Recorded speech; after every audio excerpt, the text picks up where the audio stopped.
Know what we're fighting for. New tonight, we're hearing from the family of Christy Harris as they continue to fight for her decades after she was murdered. Harris was killed in the 1990s by her fiance. Her family is calling on the community to help make sure her killer stays locked up. Our Alexis Martin joins us now after speaking to Harris's mother. Alexis, they really want him to stay behind bars. Christy Harris was 19 years old when she was found dead in Clermont County. Her fiance, Don Mills, was convicted of her murder 2 years later. That was in 1996. Now her family is fighting to keep Mills behind bars when he faces the parole board for the 4th time in March.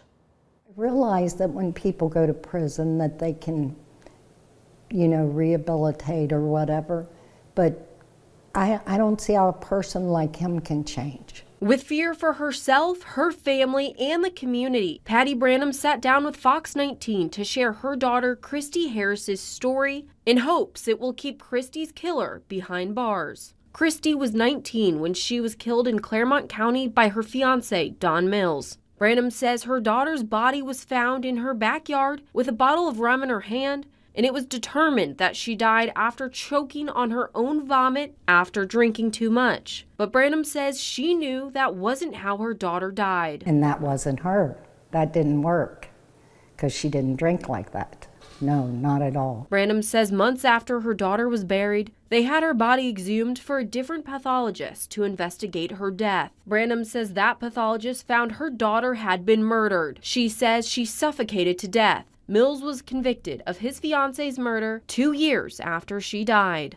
I think he feels that if I hadn't exhumed her body, that he would have gotten away with it. Branham says Mills maintained he was innocent until he was up for parole. Branham says he admitted to the murder in a letter to a judge where he said it was an accident. And that's not true. I believe he premeditated my daughter. Throughout his time in prison, Mills has sent apology letters to Christy's family, like the one you're seeing on your screen now, where Mills says in part, quote, "You must have suffered with every thought. I couldn't think myself a lesser man. My regrets have never known such sorrow." Branham says she doesn't believe he's changed. She had so much to offer. She's missed so much. Now for the 4th time in 30 years, Mills is set to appear in front of the parole board again in March. The thought of his possible release is agonizing for Christy's loved ones. Each time it hurts just as bad. It's like you have to relive it. Branham is asking the community to reach out to the parole board to try and keep Mills behind bars. You can send the mail to the parole board in Columbus or fill out a petition including his name and inmate number. The petition to keep Mills in jail is on fox19.com, along with Mills' inmate number and an address where letters can be sent.